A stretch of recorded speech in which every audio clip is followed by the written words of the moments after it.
Vamos a proceder ahora al informe que me corresponde hacer como secretario general. Bueno, sin duda es un año bastante complicado. No por eso no preveíamos que fuera así, bajo las características de un gobierno que ha tomado como enemigos a la sociedad argentina y como aliados a la clase reaccionaria de la misma, y ha sustentado su poder más allá del voto popular, asentado en los poderes económicos que son afines a su ideología y que por otro lado sostienen su gobierno. A mí me gustaría dividir el informe en algunas cuestiones para que vayamos teniendo algún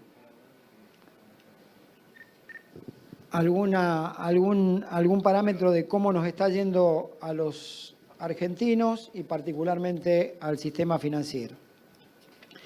En este sentido, el sistema financiero ha empezado a tener algunas dificultades.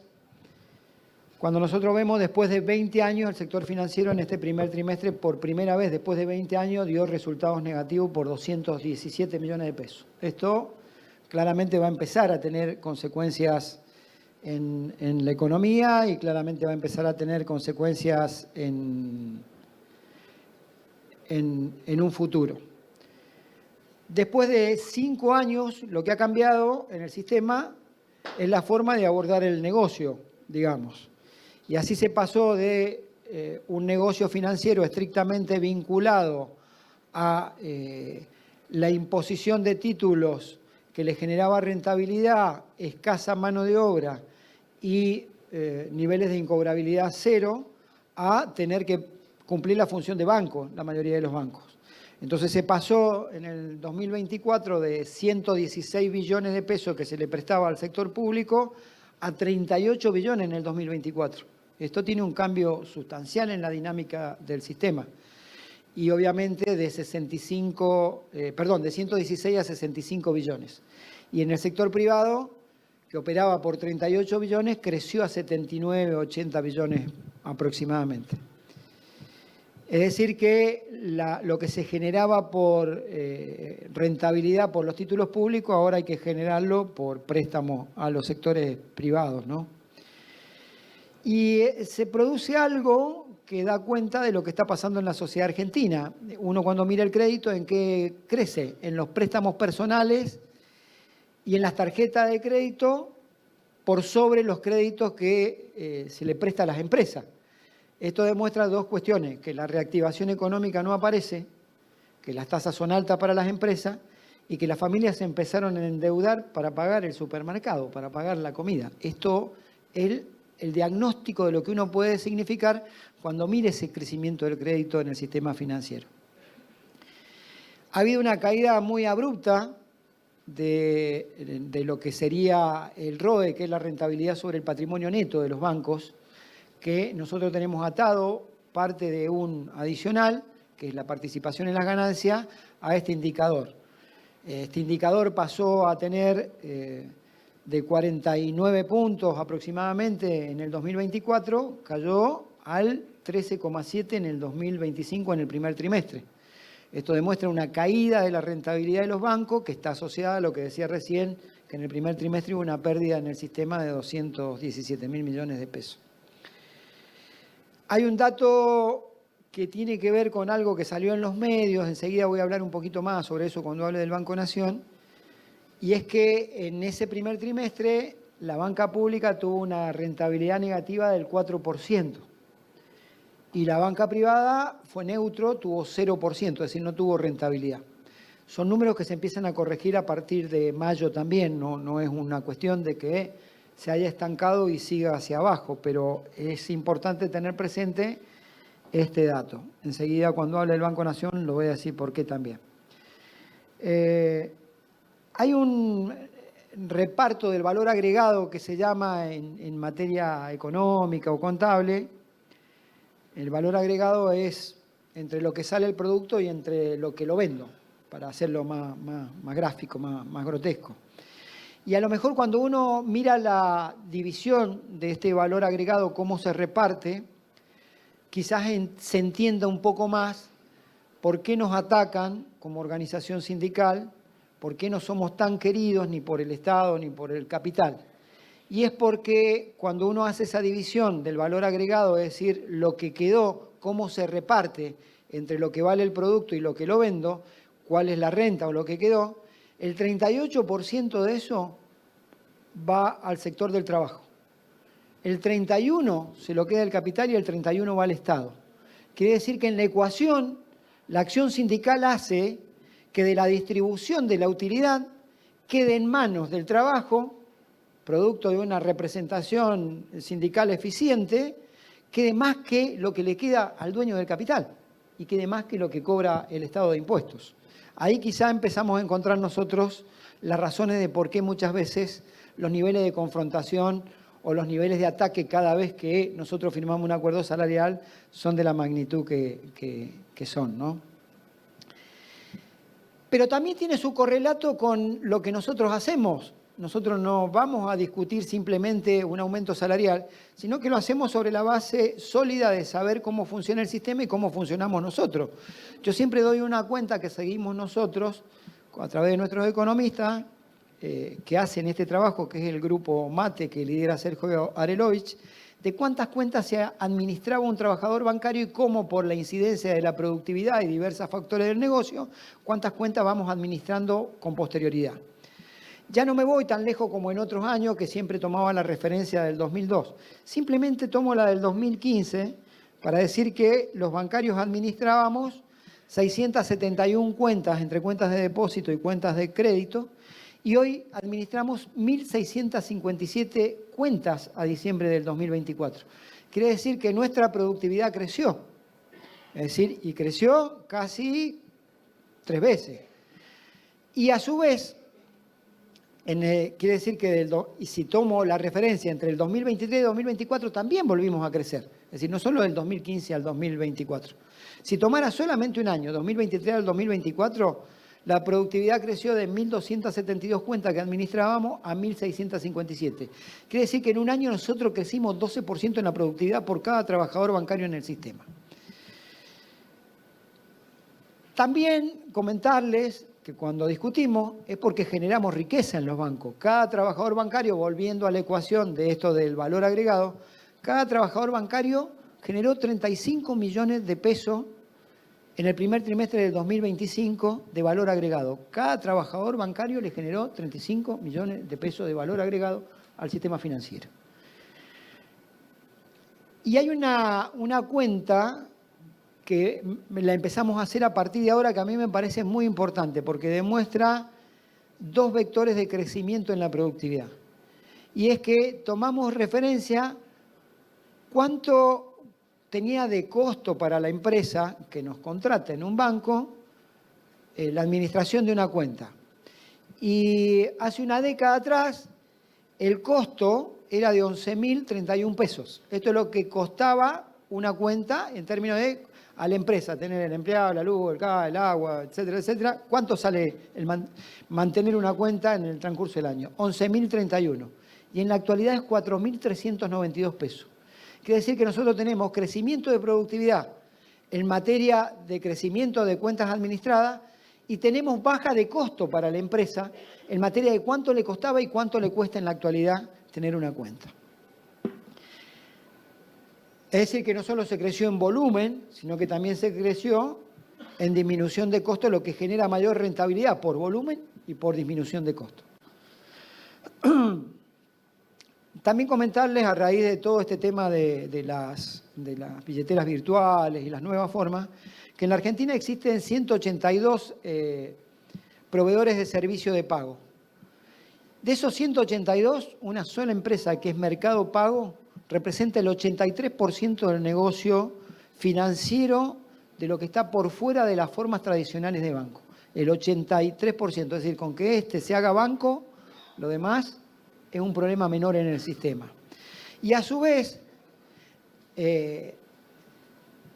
representa en realidad el 83% de los saldos de cuenta de los CBU corta, CB corta U, ¿no? Y representa la misma empresa el 87,5% de los fondos comunes de inversión, es decir, en qué se invierte la plata cuando se vuelven en cuentas comitentes para luego ser trabajada financieramente la plata a través de los fondos comunes de inversión. Quiere decir que una empresa concentra el 83% de los saldos de cuenta y concentra el 87,5% de los saldos de los fondos comunes de inversión. Creo que está claro hacia dónde tenemos que ir en dirección a que cada vez con más firmeza tenemos que sostener que Mercado Pago, Mercado Libre o como quiera llamarse, MEI, creo que es el nombre comercial, tiene que ser banco. Cuando uno mira los saldos de cuenta de los proveedores de servicios de pago y toma la referencia de lo que significa esta empresa dentro de lo que son los saldos, se da cuenta también que pasa a ser el séptimo banco sin ser banco en materia de depósitos. Cuando uno toma el total de depósitos, ese 83 y pico, es el séptimo banco en materia de depósitos, supera casi prácticamente a todos los bancos nacionales, salvo el Galicia y el Macro. Aún así, el movimiento de saldo de cuenta de CBU todavía no representa en el sistema una amenaza tan letal porque solamente son el 6% del total de depósitos que gira en la Argentina lo que administran estas billeteras virtuales. Lo que sí tenemos que empezar, y estamos trabajando en ello, es en los cambios de modalidades que tienen los usuarios del servicio financiero con relación a nuestro empleo. Porque tomamos referencia y en los últimos 2 años se multiplicó por 2,6 veces la cantidad de transferencias electrónicas que se realizan y de 220 millones de transferencias pasaron a 576 millones. Quiere decir que cada vez hay menos gente en los bancos, cada vez hay menos trabajo para los cajeros, los que están trabajando por fuera del mostrador. Esto después voy a hacer un resumen para mandárselo porque me parece que son datos relevantes para tener y para poder suministrarlos. Y me gustaría hablar un poquito de la situación actual de la economía, ¿no? Desde que asumió el gobierno de Milei, hubo una transferencia, siempre digo, no hay que analizar mucho a los gobiernos de derecha, son muy básicos, son muy primates en sus programas. Es lisa y llanamente una transferencia de ingreso de los sectores medios y bajos hacia los sectores del capital y cada vez más concentrado ese capital. Cuando uno mira la gestión del gobierno de Milei, 54.900.000 millones de pesos han sido transferidos del bolsillo de los trabajadores de la seguridad social o de las obras sociales hacia el capital. Si los salarios simplemente hubieran ido al límite, al nivel de la inflación, esto significa que no hubieran habido aumentos salariales, sino un ajuste por inflación, hubieran habido 54.900.000 millones de pesos recorriendo el mundo productivo de la Argentina. ¿Cómo se dividen esos 54.900.000 millones de pesos? 37.200.000 millones de pesos es plata menos que ingresó en el bolsillo de los trabajadores porque los salarios fueron por debajo de la inflación o porque hubo mayor desempleo por la cantidad de despidos que hubieron en la Argentina.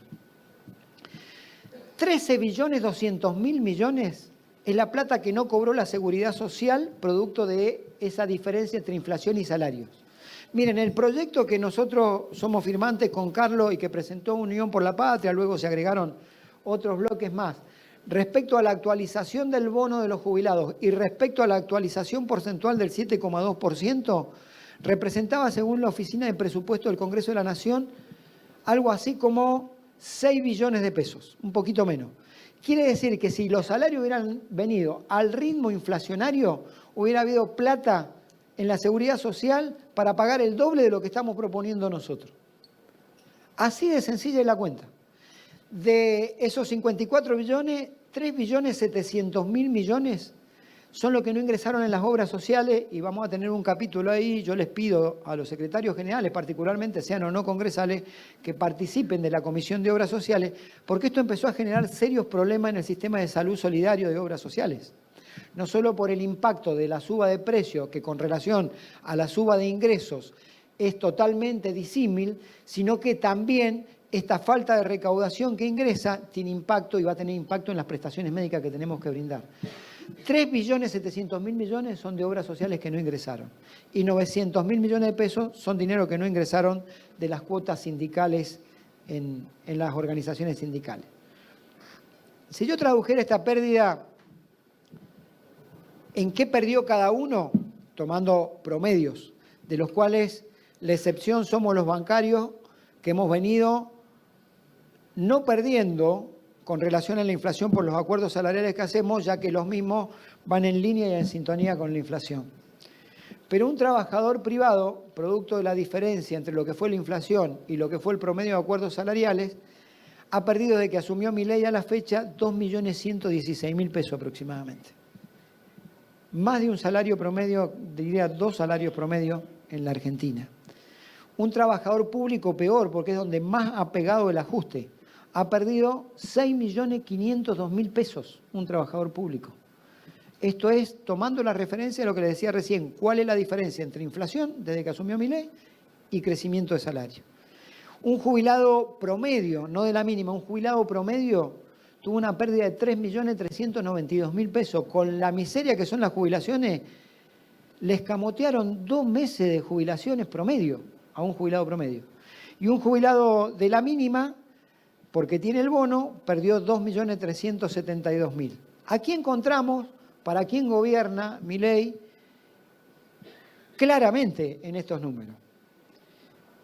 Hay una situación que se da y es que va creciendo profundamente el desempleo, no solo la caída de ingresos. Cuando hagamos un análisis político de la situación vamos a hacer referencia a esto. Acabo de decir la brutal caída de ingresos que hubo en la Argentina y quiero decirle la brutal caída de empleo por más que la oculten. Han caído 540.000 empleos en la Argentina, entre empleos públicos, privados, la caída de los monotributos sociales y las trabajadoras de casas particulares. Cuando uno mira ese rubro de trabajadoras de casas particulares, se da cuenta del impacto en la clase media, que es la que contrata una trabajadora de casa particular, no solo en el impacto de la compañera trabajadora de casa particular, sino también en la caída de ingresos de la clase media. Son 540.000 los empleos, casi 200.000 son del sector privado nada más. Hay 13.000 empresas pymes que no existen más en la Argentina. Y ahí uno encuentra también para quién gobierna Milei.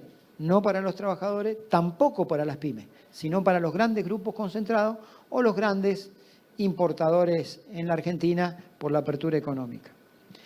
Y cuando hablamos del tan mentado superávit gemelo del que ellos hablan, uno empieza a decir, bueno, pero esto es superávit de verdad, porque hubo cambios estructurales en la Argentina que hacen que haya mejorado la recaudación, entonces haya más plata, y por eso el superávit, no, el superávit a fuerza de motosierra.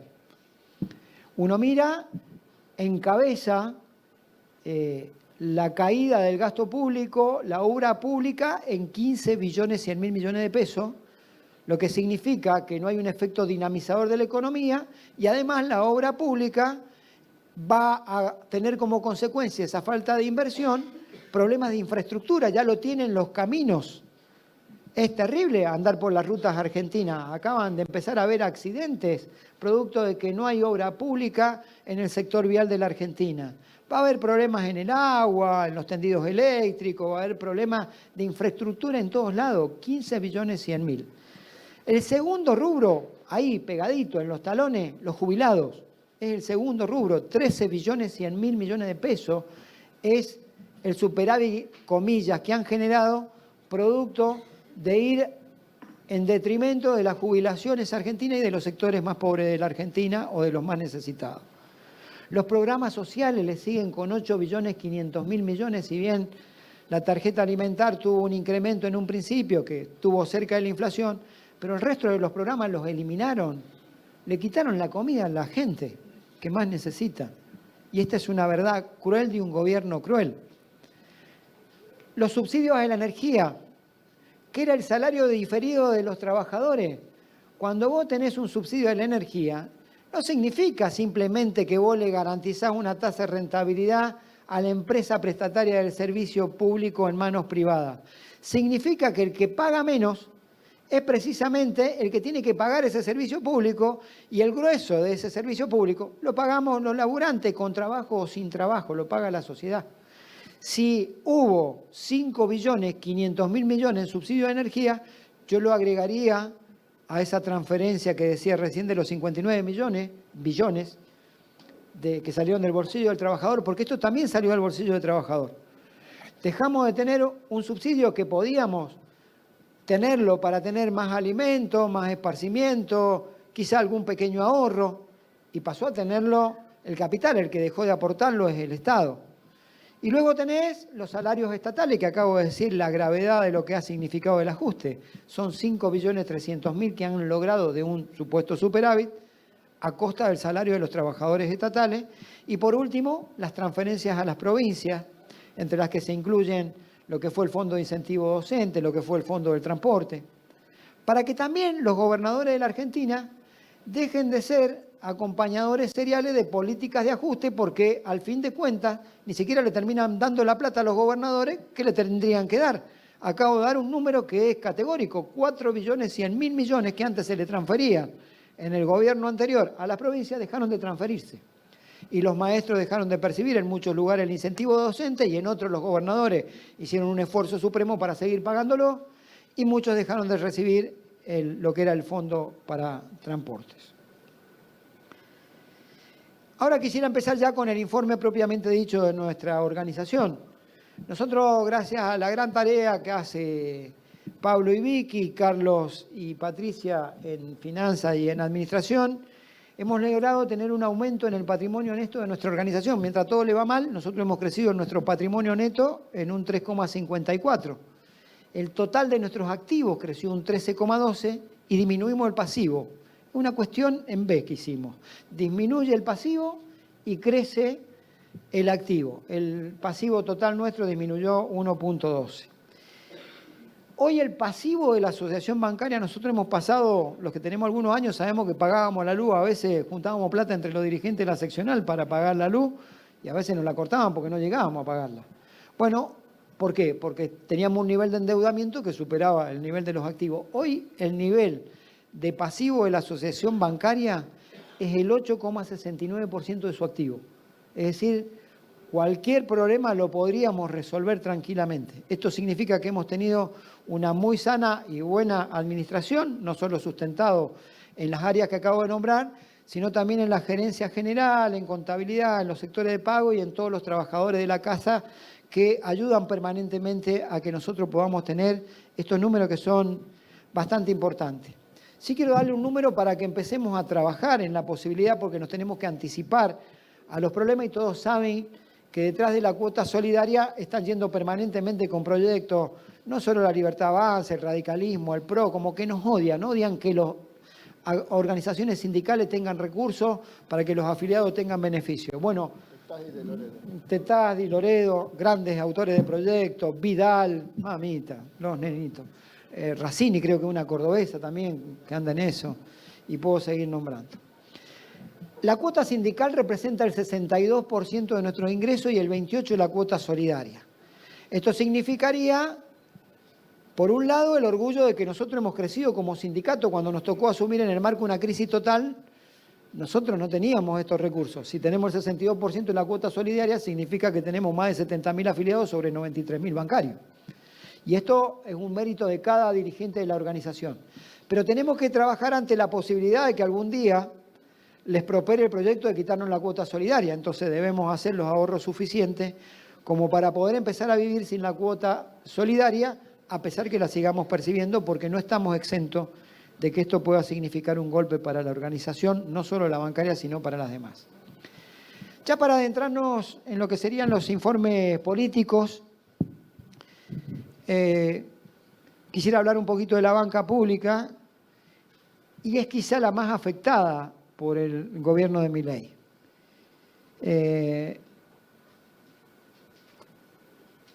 Estas entidades, particularmente las del gobierno nacional, son las que el gobierno nacional pretende vender a través de privatizaciones. Cuando uno mira que el préstamo del Fondo Monetario, después de negociaciones extensas, casi épicas para ello, fue que le dieran 11.000 millones, después 4.000 más, 15.000 millones de dólares, y saber que el Banco Nación vale 30.000 millones, tenemos que estar más alertas que nunca en defender el Banco Nación, porque es el activo que van a ir a buscar.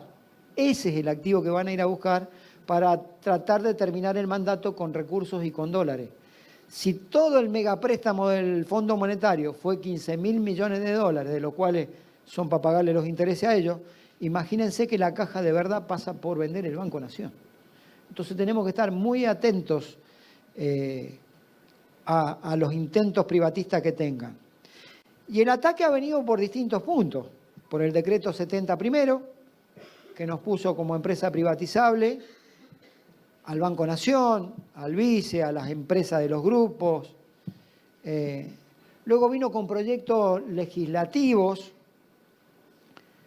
que fueron la Ley Base 1, que se cayó, en donde hicimos un gran trabajo con Carlos, hablando con todos los bloques, y teníamos los votos suficientes, y si no levantaban la ley, cuando trataran la del Banco Nación iba a ser la derrota más grande en votación, porque teníamos una cantidad de votos infinitos para darlo vuelta, y levantaron justo antes de tratar la privatización del Banco Nación.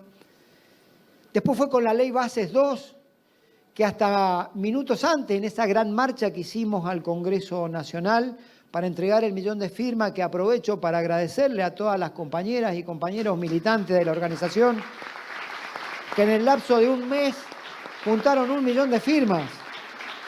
Miren, todos después de nosotros intentaron juntar firmas por algo, contra el decreto, contra tal ley, tal otra.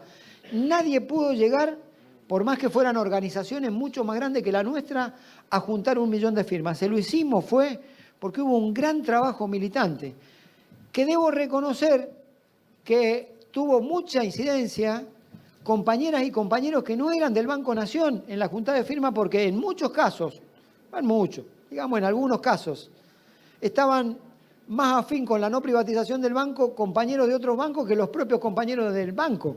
Es decir, le dábamos libros a los compañeros del banco para que le hicieran firmar a los clientes y lo terminábamos haciendo firmar compañeros de otros bancos en la puerta del banco porque no cumplían su cometido los compañeros. No sé si por desidia, no sé si porque piensan que nunca le va a tocar, que nunca le va a pasar, o porque algunos embelesados con mi ley creerán que ese es el camino en el cual están en su derecho, pero nosotros no lo compartimos. Por otro lado, como no le salió y pudimos bajarlo, recuerdo que estábamos entregando la firma y tuvimos que salir corriendo con Carlos porque estábamos en la Comisión de Presupuesto de Hacienda y se firmaba el dictamen, y el dictamen se cayó en el último minuto porque hubieron legisladores, inclusive La Libertad Avanza, o el MID, mejor dicho ahora, que le dijeron que no iban a firmar la privatización del banco y tuvieron que cambiar el dictamen adentro con ya casi todas las firmas y excluir al Banco Nación. Después avanzaron con el tema de la sociedad anónima. Lo hicieron contratando por una cifra millonaria al estudio Liendo para que hiciera un estudio y que lo presentara.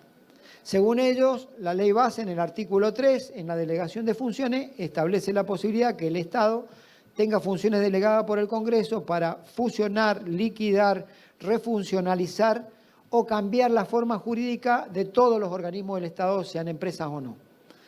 ¿Por qué tuvieron que hacer este agregado? Porque el decreto 70 del 2023, que también tiene delegación de funciones y que la Corte Suprema no trata nunca su nulidad, no nos había incluido en el artículo 48, por más que ellos digan que sí, el artículo 48 establecía que las empresas, las sociedades del Estado eran las que podían cambiar. Nosotros somos un ente autárquico del Estado, con lo cual no estamos incluidos en ese decreto. Por eso agregaron el artículo 3.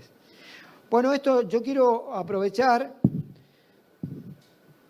para reconocer que en el marco de una estrategia que se armó desde el sindicato, hubieron compañeros que pusieron el cuerpo poniendo la firma y pagan las consecuencias de ello, porque hubo una presentación efectuada en La Plata por compañeros nuestros y compañeras nuestras, dirigentes sindicales de la gremial interna, de los cuales veo algunos compañeros por ahí, allá afuera los vi, veo otros que son congresales, y obtuvimos un primer fallo del juez Ramos Padilla que dijo considerar abstracta la cuestión, lo cual diría, bueno, pero le dieron la razón al gobierno y al banco.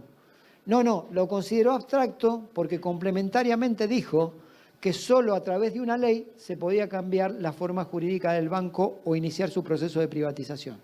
Esto fue a la Cámara de La Plata. En el medio de eso, nos habían rechazado la cautelar porque decía la sentencia lo suficientemente clara, no pueden avanzar en este proyecto. En el medio, y viendo que no podían avanzar, el presidente de la Nación emite un decreto que lo anunciaron con bombos y platillos un viernes a la noche, creo, un jueves a la noche, como suelen hacer ellos, y al otro día en conferencia de prensa Recuerdo al vocero diciendo que se terminaba el Banco Nación tal y cual lo había conocido la sociedad, porque pasaba a ser una sociedad anónima. Y hay que animársele a un decreto de este presidente. Y nos animamos al decreto del presidente. Y fuimos ahí sí a decir en el juzgado, ahora sí corresponde la medida cautelar, porque en ese decreto no solo estaba la transformación en sociedad anónima en su forma jurídica, sino que acompañaba el estatuto social de la nueva sociedad anónima. Y en el artículo, creo que 8, establecía que se podía incrementar hasta un quíntuple el capital social del banco, pero no decía quién podía comprar las acciones. Nos agarramos de eso para ir y pedir la medida cautelar. El juez Ramos Padilla, en primera instancia, las medidas cautelares, para los que no sepan, son inaudita parte, es decir, no se le da parte al otro, solamente se le notifica, salvo cuando es el Estado, por una reforma del 2022 creo que fue, que se le tiene que dar 5 días. En esos 5 días podían haber muchas cosas, podían pasar para que no saliera, y el juez se anticipa con una medida cautelar interina que se llama, te doy los 5 días, pero la situación es de extrema gravedad y pongo estos 5 días. Después de los 5 días, cuando me des, veo si ratifico o no. Bueno, a los 5 días presentaron sus ponencias, nosotros las nuestras, contestamos y el juez Ramos Padilla sostuvo la medida cautelar. Esto fue recusado y fue a la Cámara de La Plata, que en un fallo muy completo, hace pocos días o semanas, ratificó la medida cautelar.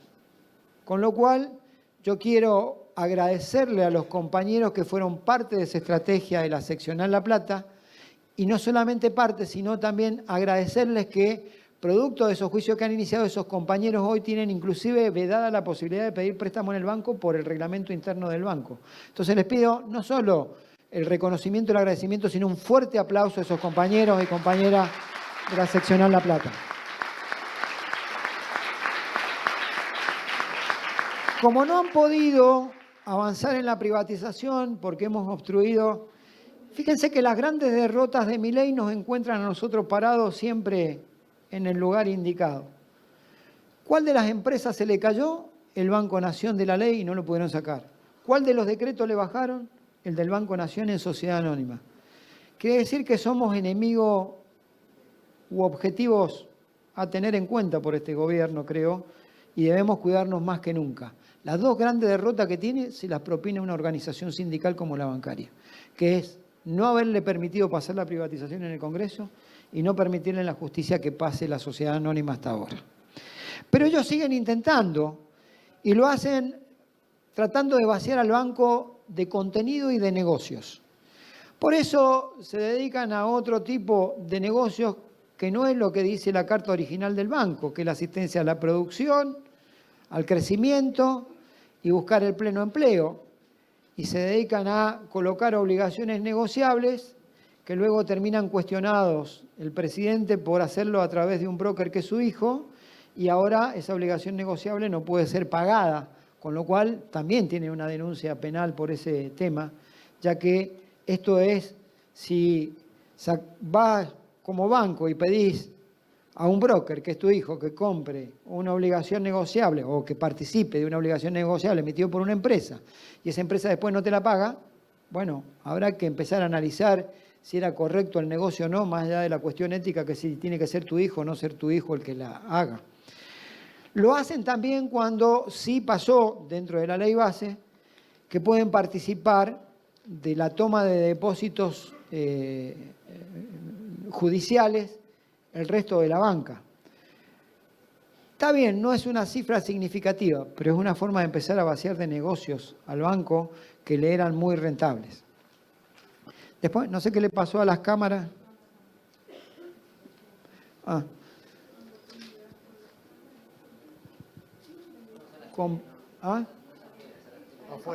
Ahí está. Lo hacen con los depósitos judiciales y los hacen con el decreto que le quita a la banca oficial las cuentas sueldo de los organismos centrales. Y en esos decretos o en la reglamentación del decreto figura que los bancos privados pueden participar de la administración de esas cuentas Y también figura que le tienen que pagar una comisión al organismo que le transfiera esas cuentas. Están muy cerquita, pero muy cerquita, de un hecho ilícito. Que un banco privado le esté pagando a un organismo, ¿y cuánto le paga de verdad y cuánto le paga por afuera? Están pisando la línea del delito, muchachos. A los funcionarios de gobierno les aviso con este tema. Por eso digo que intentan que lo que funcionaba bien, destruirlo. El Banco Nación le generó 3.400 millones de dólares de ganancia el ejercicio anterior al Estado. Es decir, quererlo vender, como ellos dicen, no, pero vamos a vender 49. Si vale 30.000, valdrá 30.000 si es el 100% del negocio. Si vos a alguien le vende el 49 y no tiene poder de decisión, vale menos de 30.000, que decir que la mitad debe valer 10.000, 12.000 dólares, 12.000 millones de dólares. Y si el banco te genera 3.400 millones de dólares por año, ¿para qué lo va a vender si en 3 años tenés la plata de lo que te van a pagar una sola vez un sector privado que se va a quedar con la mitad de la riqueza de la Argentina? O de la mitad de la riqueza de un banco de la Argentina. Es decir, que lo que funciona bien tratan de destruirlo. Miren, ayer ha salido una noticia en los medios a través de un comunicado de prensa del banco diciendo que el banco, los títulos dicen una cosa, la nota dice otro. Por eso le dije a todos los secretarios generales que empezaban a subir la noticia. Muchachos, ¿leyeron la nota? Porque también les pido a mis compañeras y compañeros que si van a subir una nota, por lo menos pongan una definición, porque si no es pinchar y pegar y parece que eso es militancia. Porque si lo hubieran leído, se dan cuenta que el título de la nota dice que van a cerrar 64 sucursales y adentro de la nota dice que ya la cerraron. Si ya la cerraron, muchachos, bueno, ya pasó el ajuste. Nosotros no alentemos un título para instalar un tema de que nos van a cerrar 64 sucursales. Por eso yo no he tenido una exposición pública en estos días al tema. Porque si no, lo termino instalando yo como secretario general del gremio y termino abriendo... Si la cerraron, como dice la nota adentro, cosa que no es, y ahora lo voy a demostrar con números, ya está, se terminó el ajuste entonces. Tenemos la burra que se terminó el ajuste. Ahora, si nosotros lo instalamos, terminamos diciendo que van a terminar cerrando 64 sucursales. Que si ellos pudieran hacerlo, no tengan duda que lo van a hacer. Y si hubieran cerrado 64 sucursales, esto ya hubiera sido un caos. Entonces, por ahí lo que digo es, si subimos una nota, subámosla con un comentario, che, leí la nota, ojo que dice tal cosa o tal otra. Porque si no terminamos revoleando pincho y pego, pincho y mando, pincho, y después terminamos nosotros generando una noticia falsa. ¿Por qué? Miren, la cantidad de... El banco tiene, y esto lo dijimos, con lo cual no debería ser sorpresa, por eso lo de la nota.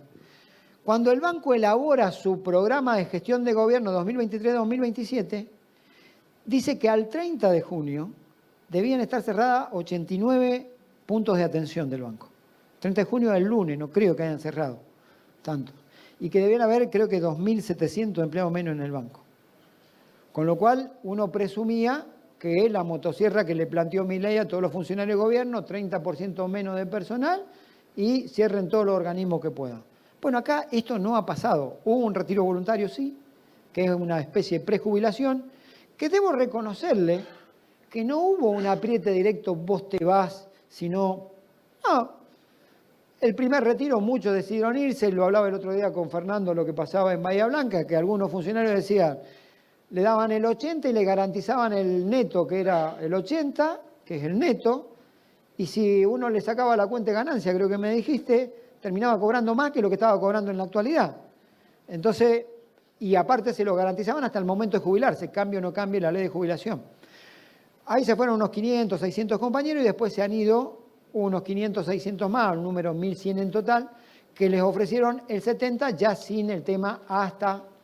el momento de la jubilación le ponen la cantidad de meses hasta jubilarse con la edad jubilatoria actual. Lo que hablan es de puntos de atención. ¿Qué son los puntos de atención? Puede ser una sucursal, puede ser un anexo, o pueden ser puntos de atención como son centros PYME, que a veces están adentro de la sucursal, adentro de la zonal o en algún parque industrial. o pueden ser sucursales electrónicas, que estaba la de Azul, creo, y había un par más, o pueden ser que es una persona enseñándole a usar una tablet hasta que saben usar las tablets y después ya no queda más nadie y son las tablets. Y pueden ser lo que eran puntos de promoción, que eran casi promotoras o puntos de promoción. Hasta el 25 de junio se habían cerrado solamente 2 sucursales, no 64 como dice el comunicado, que son la sucursal Las Heras de acá de Buenos Aires y la sucursal Ramos Mejía, que de 9 sucursales en La Matanza, esa que ustedes saben lo hizo por una cuestión política, porque gobierna el Frente de Todos, porque habla del tema de los impuestos, terminaron y no terminó con consecuencias laborales porque los compañeros fueron reubicados en su totalidad. Hubieron 4 puestos de promoción, que eran como tienen los bancos privados promotores, los sacan de un lado, los mandan a otro o los mandan a la sucursal, que fueron 4, 2 centros PYME y 3 anexos operativos. Y lo que tenían proyectado para lo que resta del año son 3 sucursales, una en Santa Cruz, que está cerca de la mina de Río Turbio, que está a 15 kilómetros, que garantizan los puestos de trabajo, según ellos una sucursal que no tiene actividad económica. Una sucursal electrónica tienen prevista, 2 puestos de promoción. Los centros PYME los pasan todos adentro de las sucursales, es decir, no van a tener lugar ahí, pero están adentro de las sucursales. Y 2 anexos operativos. Uno que creo que está en la planta alta de la misma sucursal, es decir, sigue funcionando. Y el otro, no sé, tenía una puerta de diferencia o algo así. Quiere decir que la gravedad que se plantea, a mí me parece que tiene que ver con otras cosas que pasaron ese día. Y es que ese día le sacaron al presidente del banco en todos los medios la noticia de que la obligación negociable de 400 millones de pesos que le mandó a comprar a su hijo no la habían podido pagar o no la iban a poder pagar. Entonces, ¿qué sacamos? Algo para decir, la motosierra. ¿Esto significa que no lo vayan a hacer? No, significa que van a ir a fondo si pueden. Y también quiero dejar algo claro, como lo dejamos claro cuando fue el conflicto de La Pampa. Si pretenden hacer un ajuste de semejante envergadura, que va a traer despido, que va a traer achicamiento del banco en situaciones extremas, tengan por claro que la respuesta va a ser unívoca por parte de esta organización y esa va a ser dar la pelea, hacer un plan de lucha, defender al banco y defender a todos los trabajadores. No creo que tenga que decirlo después de la cantidad de experiencia que hemos tenido defendiendo a los trabajadores, pero aprovecho para decirlo. También en materia de banca pública quisiera explicar que creo que hemos producido un avance. Ya de romper el Banco Central como una piñata, ahora limpiamos los pasivos del Banco Central para que sea un banco fuerte. Y esto es un gran avance para los compañeros del Banco Central, que recuerdo aquella movilización 2 días antes que asumiera Milei, banderazo que hicimos en la puerta del banco. Mucho tiene que ver los compañeros de la gremial interna y el trabajo que han hecho, la compañera Stubb, el compañero Herrera, que se reúnen o tienen reuniones con el presidente del Banco Central por pedido mío, y que están avanzando en el reconocimiento. Está claro también que hay que trabajar sobre lo que significa el vaciamiento del banco hipotecario, anulando el plan Procrear, que era uno de los planes principales que tenía el banco, y hay que reclamar que así como el Estado es el titular de la mayoría de las acciones, debería tener una acción más firme para que eso no sea simplemente un banco, que sea una mesa de dinero y vuelva a cumplir la función esencial para la que fue creado. Respecto a nuestra política de derechos humanos, nosotros en un momento donde el Estado argentino decidió desertar de las políticas de derechos humanos, género y diversidad, nosotros hemos seguido trabajando y sosteniendo esas banderas. Yo sé que a veces es difícil porque no es tema de agenda, cuesta y los tiempos hacen que la sociedad vaya poniendo otras prioridades, y más cuando hay crisis económica, pero es nuestra obligación clara y concreta de que nosotros tenemos que seguir trabajando firmemente en las políticas de derechos humanos, porque algún día, que no será muy lejano, seguramente los tiempos van a cambiar y nosotros habremos sostenido esas banderas cuando muchos las arrearon. No puede haber una patria integrada, inclusiva, si no nos comprometemos todos a luchar y a sostener esas políticas ante la ausencia del Estado. Entre el último congreso y la Secretaría ha llevado 18 acciones importantes que después la van a tratar en la comisión. respecto a actividades entre marchas, debates, seminarios, encuestas, conferencias, acciones concretas que se han llevado a cabo y nosotros nos sentimos profundamente orgullosos. Yo le he pedido, como la Secretaría también es la Secretaría de Cesante, que a la compañera Florencia, creo que es el nombre del Banco Santander, Florencia Guerrero, viniera al Congreso, porque además de los despidos que hay en el banco, la compañera es militante sindical, integró una lista que no fue la ganadora en la elección, y ha sido un despido no solo sin justa causa, sino porque no la pudieron quebrar a la compañera y porque están buscando disciplinar la actividad sindical. Así que yo le he pedido, Claudia, que participe de tu comisión para que exponga, y también le pedí que viniera al Congreso para que nos acompañe enseguida al evento en frente del Banco Santander, ya que va a participar como cesante porque la comisión incluye cesante. En materia de previsión social, quiero decirle a mi querida compañera y amiga, Pichi Sorsaburo, que ha hecho un trabajo excelente. Has hecho un trabajo excelente todos estos años, porque hemos charlado con los compañeros de la Caja, hoy va a asumir otra compañera de la Caja, Inés, que está por ahí, y va a seguir la Caja conduciendo, pero Pichi ha sido una compañeraza que ha hecho un trabajo impecable en la Secretaría de Previsión todo este tiempo. Hay que pasarse administrando angustias. Es una secretaría que ha administrado la angustia de quienes más son golpeados sistemáticamente por este gobierno, y creo, más allá que nuestro gobierno tuvo algún tipo de contemplación distinta, siempre son los sectores afectados los jubilados. No solo ha tenido la valentía de llevar a cabo una secretaría que, como digo, administra angustias por las necesidades que pasan, sino también la falta de reconocimiento, porque son quienes en vida, como trabajadores activos, han puesto todo para que esta organización y para que el país tenga grandeza. Y sin embargo no encuentran su debido reconocimiento, sino que por el contrario encuentran palos y palos y palos todos los días. La Pichi ha hecho un trabajo excelente conteniendo, en la medida en la que ha podido, porque no siempre se puede, esas angustias de nuestros compañeros. Y además, porque en este tiempo que nos ha tocado, este ha sido uno de los gobiernos más crueles en la historia con nuestros jubilados. Desde el primer día su objetivo fue bajar el déficit ajustando a los jubilados. Hice la referencia recién de lo que significaba que un jubilado promedio perdiera 3.392.000 pesos en tan poco tiempo, y que de los 60 billones de pesos que casi que se han perdido de transferencia de ingresos, el segundo lugar sea la transferencia de ingresos del bolsillo de los jubilados precisamente a los sectores del capital. Hay que agregarle la quita de la gratuidad de los medicamentos oncológicos. Quiero resaltar en esto la gran tarea y la valentía de mi compañero y hermano Carlos Cisneros, que presentó un amparo en Tucumán y luego tuvo en una linda provincia como Mendoza la ratificación del amparo para que le devuelvan los medicamentos oncológicos a los jubilados. Nosotros jugamos en todas las canchas, compañeras y compañeros. Hoy Carlos ha tenido esa iniciativa que ha sido acompañada por todo el bloque y logró ese fallo, y estamos esperando que el insensible de Milei y el insensible del titular del PAMI se avengan a cumplir con esa manda judicial, y si no lo hacen, iremos por su mal desempeño como funcionario público, su desacato a la resolución judicial, o da los medicamentos o lo vamos a juiciar para meterlo preso, así de sencillo. No se puede tolerar, como dice Carlos, que el abandono sea una política de Estado.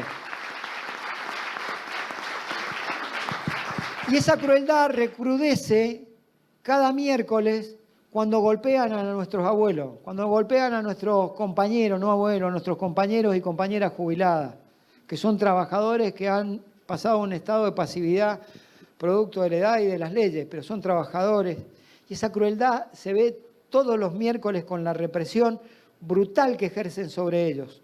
Nuevamente mi reconocimiento a la Pichi, a Sandra Zapatero, que también está todos los miércoles ahí, a todas nuestras jubiladas y jubilados que acompañan las marchas, a nuestros queridos compañeros de la Batucada, que todos los miércoles desde hace años son la Batucada de los jubilados, porque ponemos la estructura del sindicato para que nuestras jubiladas y nuestros jubilados no se sientan solos. Han llegado al límite de tirarle gas pimienta a una criatura de 10 años y querer hacer ver luego que era que la madre le había tirado, hasta que por fin, y gracias al periodismo, pudimos detectar que no, que había sido un oficial de la policía, no sé si federal, o todo eso que ponen ahí, el que le había tirado, y ojalá tenga la digna condena que requiere un hecho de salvajada semejante, como también el bombazo que le tiraron y que le hizo perder más de la mitad de la masa encefálica a Pablo Grillo, un compañero con su padre y con él tengo permanente contacto y que gracias a Dios hoy ha podido volver a su hogar. El Congreso ha tratado de encauzar esta injusticia a los jubilados, como dije recién, en un proyecto del cual somos firmantes con Carlos, que le reconoce una actualización en el bono y les reconoce una recomposición de 7,2 puntos, que es lo que se había perdido en el primer trimestre en materia porcentual. Logramos obtener una sanción en la Cámara de Diputados y en la Cámara de Senadores. El presidente lo vetó. No tenía los votos entre la Libertad Avanza y el PRO, que es su segunda marca. No tenían los votos para lograr el tercio suficiente para ratificar el veto. Necesitaron de 5 tránsfugas radicales que cambiaron su voto para poder lograr un tercio y con eso ratificar el veto.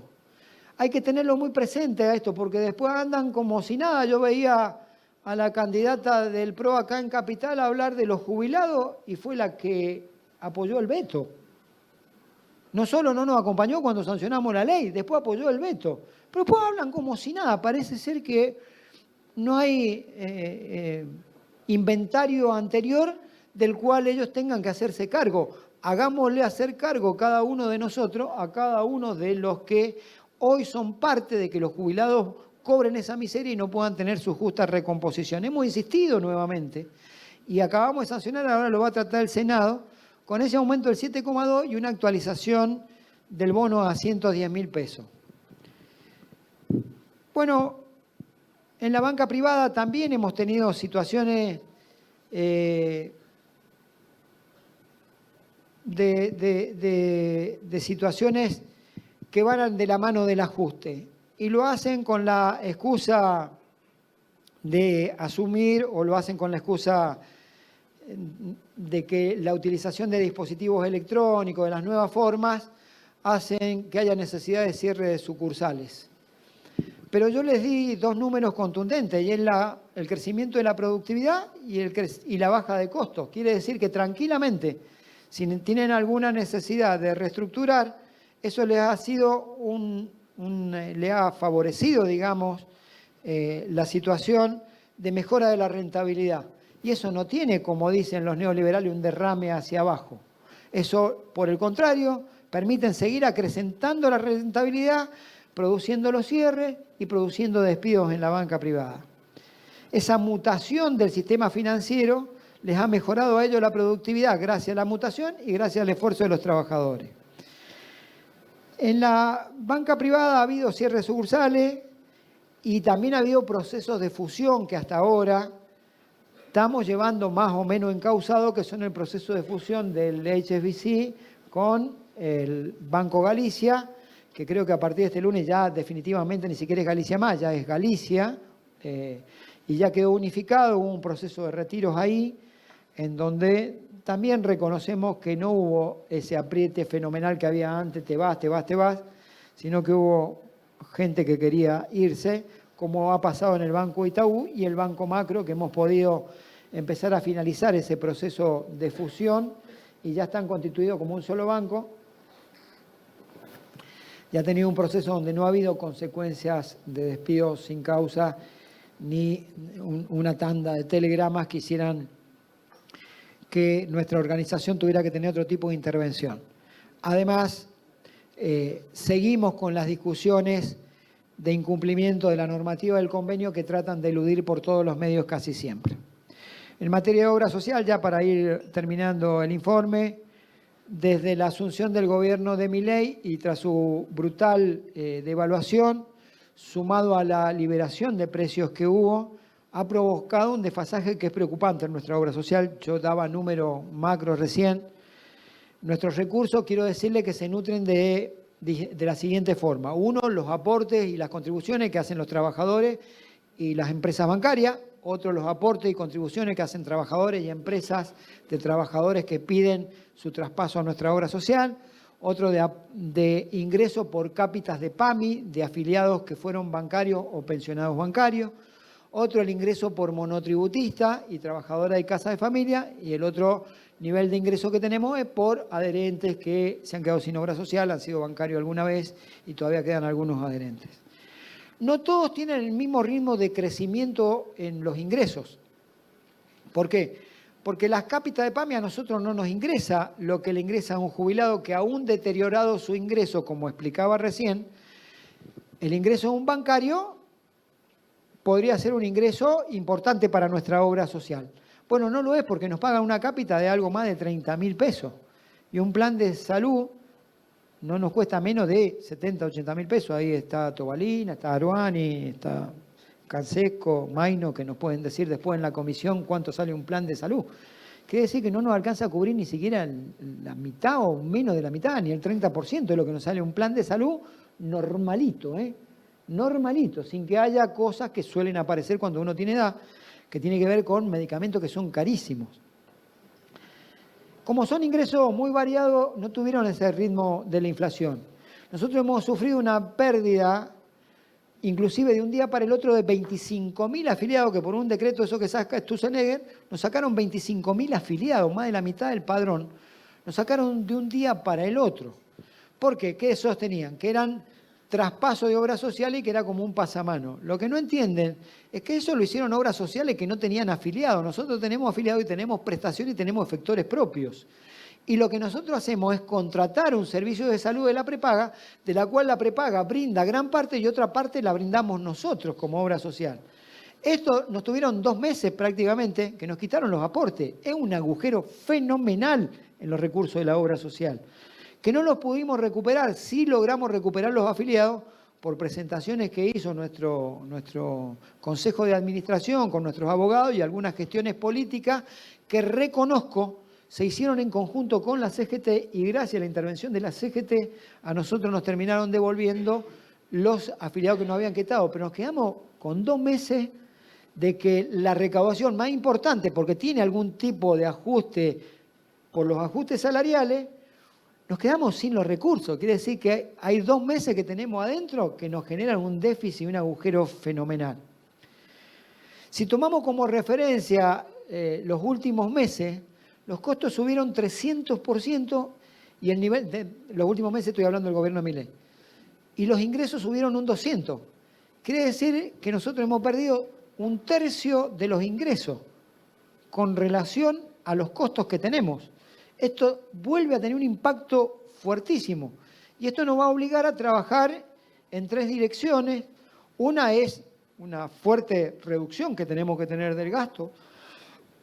Trataremos que no sean prestaciones, pero hay que tener una reducción del gasto. Lo segundo es optimizar nuestros recursos y lo tercero es generar nuevos ingresos. Nosotros ya hicimos un trabajo de reacondicionamiento del policlínico y hemos gastado una gran cantidad de dinero en infraestructura. Bueno, ya basta, hasta ahí. Con lo que está, hay que salir y vender el producto, muchachos y muchachas. No vamos a hacer más gasto de inversión, ni vamos a hacer más gasto.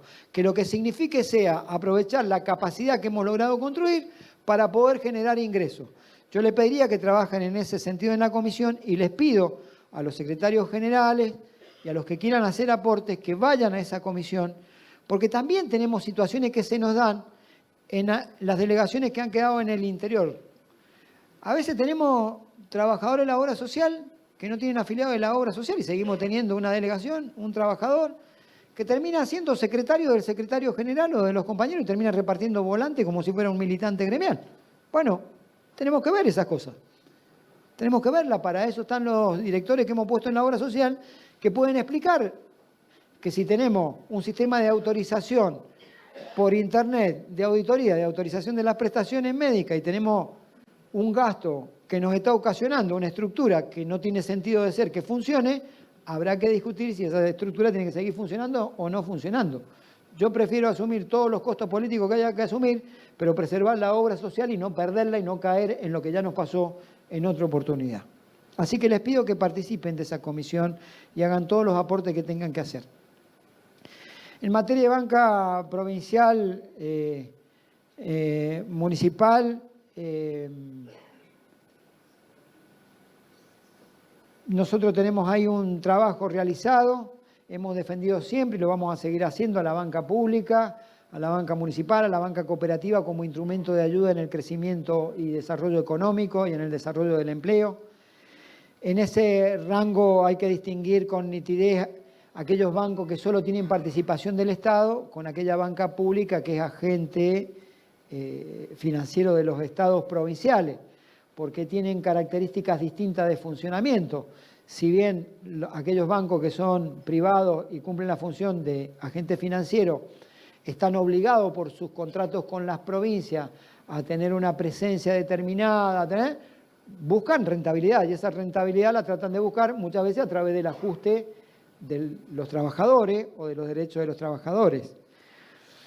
Y después tenemos la banca pública, que es 100% estatal, que tiene dos diferenciaciones, los que se convirtieron en sociedad anónima y los que siguen siendo 100% públicos. Creo que en ese rango de que son 100% públicos y no son sociedad anónima, nos sigue quedando el gran ejemplo de lo que fue el Banco Municipal y el Banco Provincia de Buenos Aires y el Banco Ciudad, que a pesar de los avatares políticos y los vientos fuertes de transformaciones en sociedad anónima o privatización, siempre en los 90 y ahora siguen siendo 100% públicos. Yo resalto siempre esta situación porque había que aguantar en los 90 el embate de transformación. Muchos bancos de los cuales proveníamos nosotros, inclusive el mío, terminó siendo una sociedad anónima y luego terminó siendo una privatización del banco que terminó en un desastre y luego terminó siendo la banca pública nacional la que nos terminó absorbiendo como el Banco Nación. Nosotros tenemos que cuidar siempre la banca pública, municipal y cooperativa, que tiene casi la banca cooperativa un mismo desarrollo y funciones de lo que tiene la banca pública. Las tenemos que cuidar siempre y quizá el temperamento con el que tengamos que tomar los conflictos no es que tenga que ser de degradación de la representación, pero quizá tiene que ser en un marco de diálogo distinto, porque somos nosotros los que a veces no pasamos de rosca porque sabemos que ahí se puede ir por más, y vamos por más, y vamos por más, y vamos por más, y a veces no nos damos cuenta que son el aliado estratégico que tiene que tener la organización gremial porque integran una cámara importante como ABAPRA y porque además son banca pública. Y nosotros tenemos que tener una, ya sea municipal o provincial, o en el caso de la banca cooperativa, y nuestra mirada tiene que ser de reclamar por los derechos, pero de acompañamiento en la gestión, para que esa banca pública después no digan es deficitaria o es ineficiente y hay que privatizarla. En la Comisión de Tecnología nosotros vamos a avanzar, sin duda es el principal tema a abordar en este Congreso y en el futuro cercano. Este avance no tiene solamente impacto en el empleo y en las condiciones del mismo. Ayer nosotros los que estuvieron presentes formalmente inauguramos nuestro Observatorio de Inteligencia Artificial, sino que también estas herramientas financieras nuevas han permitido salir de la órbita de los organismos de control y del encuadramiento de trabajadores bancarios a través de la formación de nuevos instrumentos como son la fintech, como son las billeteras electrónicas. El sistema financiero hoy tiene herramientas, yo hace años que vengo diciéndole, quizás les resulte un pelmazo ya que se los diga, algún día tendríamos que hacer algún examen para saber si de verdad me escucharon o no me escucharon. Pero cuando hoy nosotros vemos cómo funciona el sistema, nos damos cuenta que estábamos acostumbrados a un sistema en donde hablábamos de depósito, de crédito, de cheques rechazados, de cheques de vuelta, de documentos, de pagaré, de armar un legajo, del área de legales. Y no nos damos cuenta que hoy, por ejemplo, el sistema habla de las IA, que son las inteligencias artificiales, del machine learning, del blockchain, de las finanzas descentralizadas, del cloud banking, que sería el banco o la banca en las nubes, el open banking, las finanzas integradas, la biométrica, la tokenización, los ciber de seguridad, los chatbots, entre otras cosas. ¿Qué tal? Como dice Alejandro. Ese es el sistema financiero. Yo quisiera saber cuántos de nosotros, y me incluyo, estamos a la altura del desafío de representar a nuestros compañeros si no interpretamos que este es el sistema financiero. Si nosotros seguimos creyendo que el sistema financiero es el cheque de vuelta, la tarjeta de crédito que no pagué, la tarjeta de débito que no me funciona, muchachos, dediquémonos a otra cosa porque no aprendimos nada. Y los compañeros nos van a pasar por encima y nos van a decir que como dirigentes no estuvimos a la altura de las necesidades que ellos tuvieron de que le ofreciéramos herramientas, contención y que nosotros entendiéramos el sistema financiero actual. Por eso nosotros tenemos el desarrollo en la fundación de lo que estamos haciendo, de la formación profesional, donde ya hay más de 7.000 inscriptos. Hay gran tarea de Matías, de los compañeros de la fundación, de Nicolás Trota como presidente de la misma y como articulador de los programas de estudio. Tenemos más de 7.000 compañeros que están tomando capacitación, ya sea en cursos, en formación profesional, en diplomaturas. ¿En qué tema? En software, inteligencia artificial, criptos, ciberseguridad. También hacemos otras cosas de arte, idiomas y demás que vienen bien. Pero si nosotros no entendemos, ¿vieron la cantidad de ítem que le diga de lo que son las herramientas financieras? Eso es el sistema financiero hoy. Si no lo entendimos, muchachos, muchachas, empecemos a hacerle lugar a los que vienen porque nos van a sacar en cualquier momento a nosotros. Hice referencia recién a la cantidad de operaciones que ya se hacen por sistema electrónico. Y sobre esto, decirles que es el gran desafío que tiene esta organización. Tenemos que entender la hora, el tiempo y formarnos y capacitarnos para estar a la altura de las circunstancias. Porque si no, nos vamos a quedar sin sindicato, porque primero nos vamos a quedar sin afiliados. Porque van a terminar siendo afiliados de cualquier otra cosa, menos de la bancaria, porque van a decir, no, pero la billetera electrónica es comercio, no, pero el blockchain es sindicato informático, no, porque tal cosa. Así que empecemos a trabajar firmemente en estas cuestiones y en darle herramientas a nuestros compañeros. Siempre digo que nuestra tarea es apropiarnos del conocimiento, porque esa es nuestra ventaja. Si nos apropiamos del conocimiento en lugar de ser las empresas, nosotros tenemos la posibilidad de discutir reconversión y no ajuste. Si nosotros eso lo regalamos, solamente vamos a discutir cuántos compañeros menos nos echan en un banco. Por último, decirles que en el informe de la CGT, nuestra relación ha sido de cooperación y de trabajo conjunto para lograr frenar proyectos que estaban en el Congreso de la Nación. Fue así como que desde que asumió Milei han habido 3 paros generales que se llevaron a cabo más allá de la crítica que uno puede formularle a la CGT, de pedirle más actividad. Hay que reconocer que en 18 meses han habido 3 paros generales de la CGT. Uno fue en el mes de enero por el decreto 70, otro fue con la ley base 1 y después con el que terminó cayendo, y otro con la ley base y otro con la reciente medida que se tomó hace pocos días. Si bien la Libertad Avanza y sus aliados pretendieron avanzar y avanzaron en la ley base quitándonos algunos derechos, no menos cierto es que el decreto 70 eliminaba toda posibilidad de derechos porque atacaba los derechos individuales, los derechos colectivos y los derechos de asociación y organización. Eso luego lo tradujeron en 2 capítulos en la ley base 1, en donde hubo un fuerte golpe para quedarse con los derechos de la gente, pero logró disminuirse a un cúmulo de derechos y de multas que dejaron de pagar los empresarios, que sigue siendo absolutamente nocivo. Pero de casi 90 artículos, creo que quedaron 14 o 15 artículos.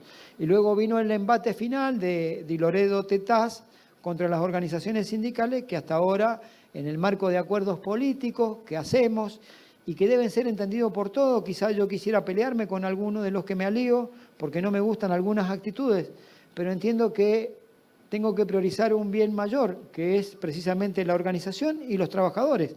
Y si tengo que tener acuerdos con sectores con los que antes no lo he tenido, los voy a llevar a cabo, lo vamos a llevar a cabo con Carlos, mejor dicho, que estamos ahí, con el objetivo de que esto sea de un modo distinto.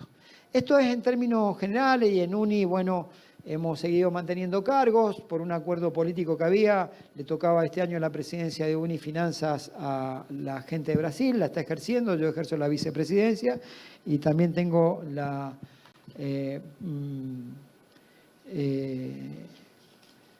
la vicepresidencia mundial de UNI. Sobre el final, expresarle que, como dije al principio, cuando se hacía la apertura, es un año no atípico porque preveíamos que iba a ser así. Quizá con esta dureza también lo preveíamos, lo que no preveíamos era la posibilidad de que hubiera una represión tan violenta y un odio tan violento a los sectores más desposeídos de la Argentina por parte de este gobierno y que hubiera una Corte Suprema de Justicia de la Nación que está muy apurada por tratar la proscripción de Cristina Fernández de Kirchner, pero no está tan apurada porque le cambiaron la Constitución con el decreto 70 para declarar su nulidad. Es decir, esto muestra claramente que el poder está jugando un partido.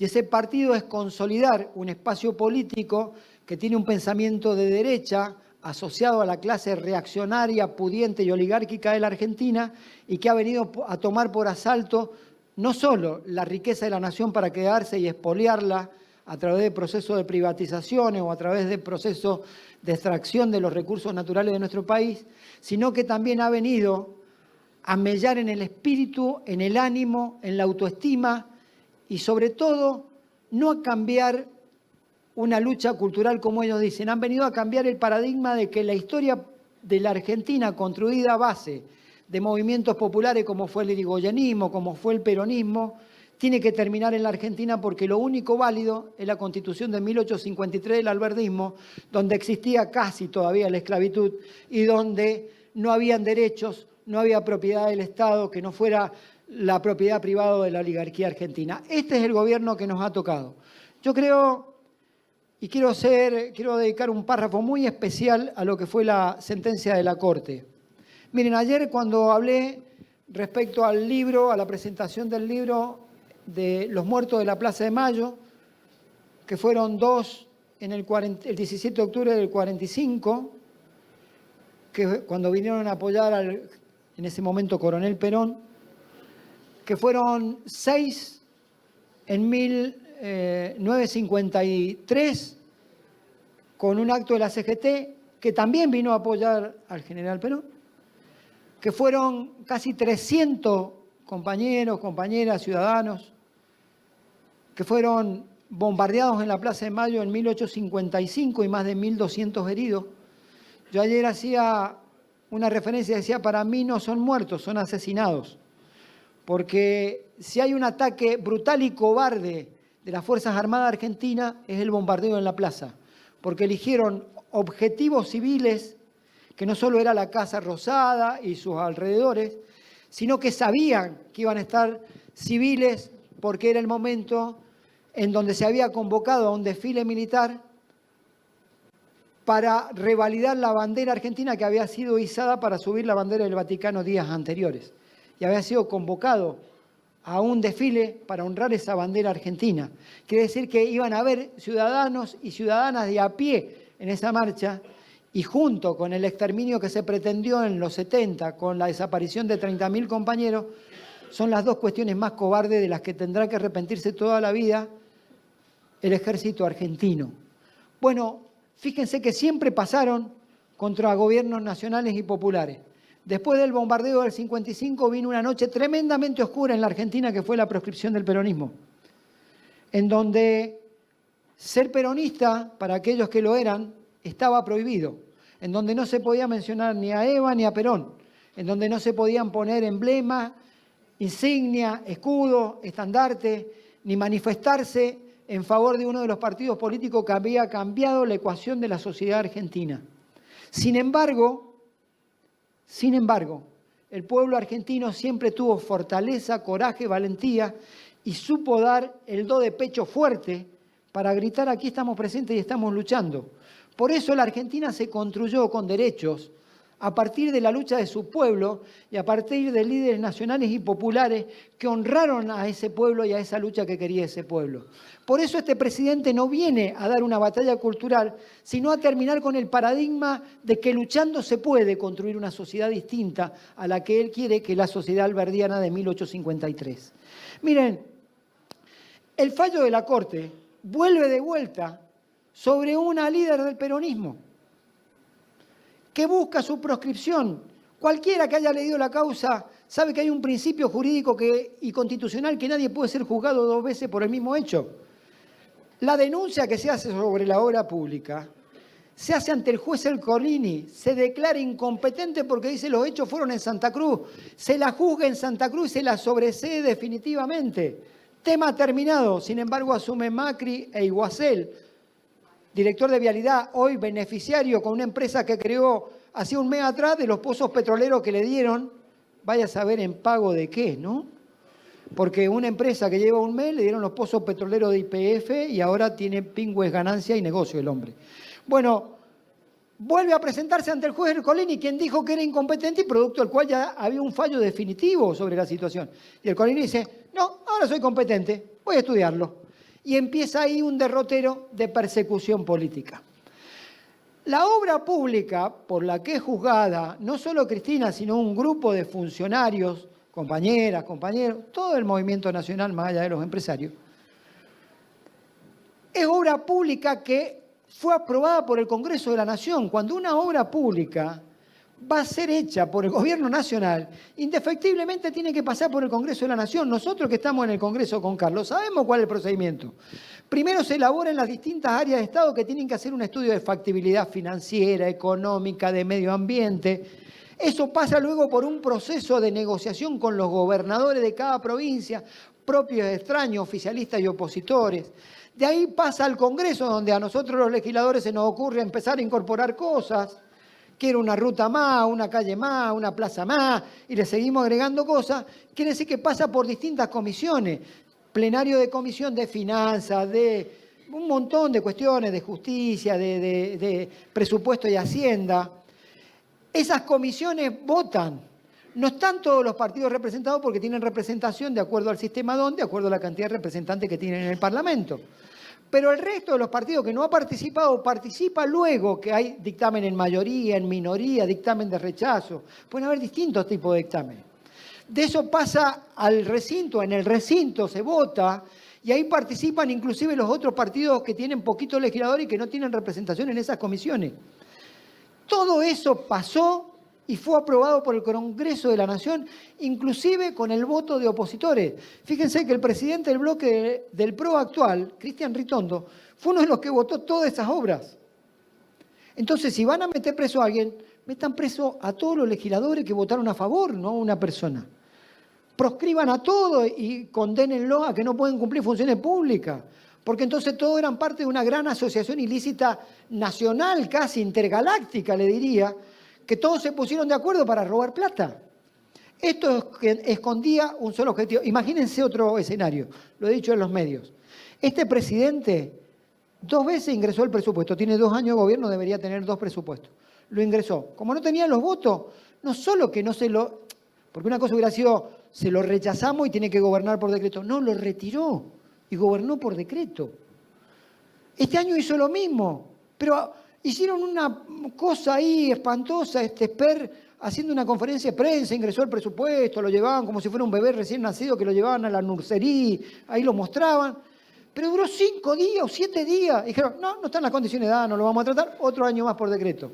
Si Cristina va presa por toda la obra pública que pasó por todo el derrotero que le expliqué, imagínense que ponga un avión charter él y sus ministros porque hay que meterlo en cana todo el 10 de diciembre cuando se vaya del gobierno.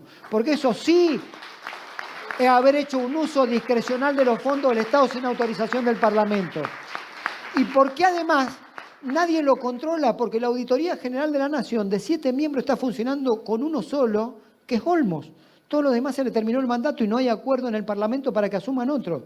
Quiere decir que gasta discrecionalmente y nadie lo controla. Si Cristina fue presa por esto, le tiene que dar 150.000 años, pero el 10 de diciembre al minuto después, a él y a todos los ministros. Esto escondía un solo objetivo, que era en ese proyecto que tienen de quebrar la autoestima del pueblo y cambiar el paradigma de que se puede luchando, era callar la voz de la líder política más importante de la Argentina y quien ejerce la presidencia del partido político más importante de la Argentina. Cuando salía la sentencia, creo que en su locura el poder económico, que es el que la alienta y le da orden y le pone fecha, día y hora a la Corte para que diga cuándo tiene que salir una sentencia, porque esta fue una sentencia a la carta, por si no se dieron cuenta, plato principal tal día. Segundo plato, a tal hora. Tercer plato, la sentencia tiene que ser condena, cárcel y proscripción. Yo no sé por qué a una persona le dan 6 años de condena y le dan inhabilitación de por vida. Es decir, una cosa que es una condena a la carta. Yo decía, no saben en la que se están metiendo. Por 2 sencillas razones. Primero, por la historia de lucha del pueblo argentino.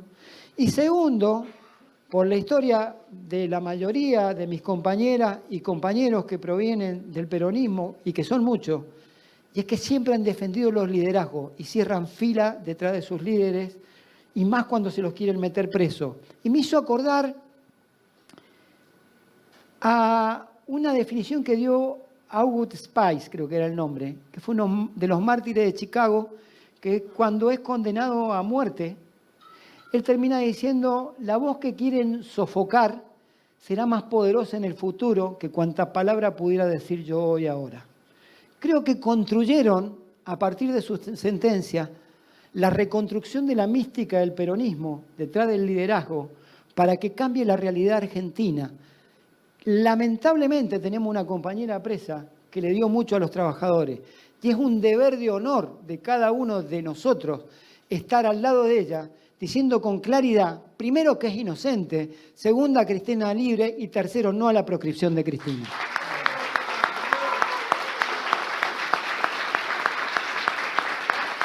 Y creo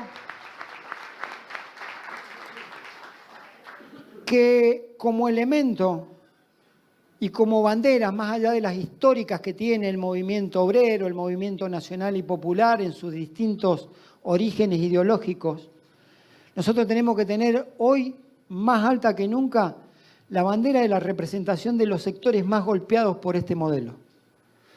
Porque en la agonía de un sistema capitalista agotado, ese sistema capitalista nos ofrece como una falsa opción la libertad a cambio de nuestra resignación permanente. En la agonía del sistema capitalista nos están ofreciendo la libertad como la falsa opción a nuestra sumisión permanente. Nosotros no lo tenemos que permitir eso. No tenemos que ser indolentes cuando vemos que a un compañero nuestro que trabajó toda la vida y hoy reclama por una jubilación digna, lo golpean y lo lastiman. No tenemos que ser indolentes cuando vemos que a nuestros pibes y nuestras pibas que hicieron de la universidad pública de las universidades más importantes de Latinoamérica y del mundo, se les pretende quitar la posibilidad de tener una igualdad de oportunidades con otros que pueden pagar una facultad e ir a una facultad privada. No podemos ser indolentes cuando vemos que a nuestras compañeras y nuestros compañeros que atendían un comedor y que ayudaban no solo para que tuviera comida la familia de un barrio, se los trate casi como ladrones por haber hecho de la solidaridad y la organización de los sectores que menos tienen una política cuando el Estado estuvo ausente y ellos fueron los que generaron esa política de contención social a un núcleo que si no se los contiene socialmente, lamentablemente muchas veces terminan en el delito o en las adicciones de sustancias peligrosas. Nosotros no podemos ser indolentes cuando vemos que muchos de nuestros compatriotas pasaron a tener empleo y fue una defección de nuestro gobierno también, que teniendo empleo pasaron a ser pobres en una gran mayoría. Todas esas cosas, además de las banderas históricas, tienen que ser las banderas que nosotros tenemos que enarbolar. Miren, Hoy que está muy de moda la discusión sobre la salud mental, hay una enfermedad dentro de la salud mental que no es de las conocidas. Tampoco se habla mucho en los claustros universitarios de ello y mucho menos en la sociedad. Y es en la que nos están haciendo incurrir a los argentinos. Esa enfermedad se llama anedonia. Anedonia es la falta de alegría. Y es una enfermedad mental dentro de las enfermedades. Se llama anedonia. Y nos están haciendo incurrir en la anedonia. Que no tengamos alegría. Por eso hacía la referencia de que esta noche tenemos que concurrir con alegría. Esa falta de alegría ocasiona el desplome de los valores morales por los que uno tenemos. Hay falta de alegría hasta en las personas que tienen éxito. Porque ha pasado a ser un mundo tan capitalista y material que el éxito también genera tristeza. Que el éxito también genera angustia porque tenemos que ser exitosos siempre. Parece que no nos permitimos tener pequeños fracasos en la vida, que los deberíamos tomar para tomar debida nota de nuestros errores y corregirnos y ser mejores seres humanos. Muy por el contrario, esos pequeños fracasos hacen que aún siendo exitosos tengamos esta enfermedad que se llama anedonia. A veces confundimos, esto lo define muy bien, no me acuerdo el nombre ahora, una persona que habla de los 5 temas de la felicidad, una médica europea creo que es. Y a veces confundimos felicidad con alegría. Y la felicidad, en realidad, es el anhelo, la expectativa. Yo soy feliz anhelando ser que puedo ascender en un trabajo. Soy feliz sabiendo que puedo ganar más. Y soy feliz cuando me lo pagan, por supuesto, ¿no? Soy feliz pensando que tengo un proyecto. Pero la alegría es otra cosa. La alegría tiene que ver con la emoción que uno siente, y tiene que ver con la materialización de esa felicidad en hechos concretos. ¿Y cuándo la obtenemos? Precisamente cuando esas banderas que le pido que agreguemos a enarbolar en la lucha se concretan en realidad. Y seguramente dejaremos de sufrir esta anedonia cuando en la Argentina los pibes coman, estudian y sean felices. Muchas gracias.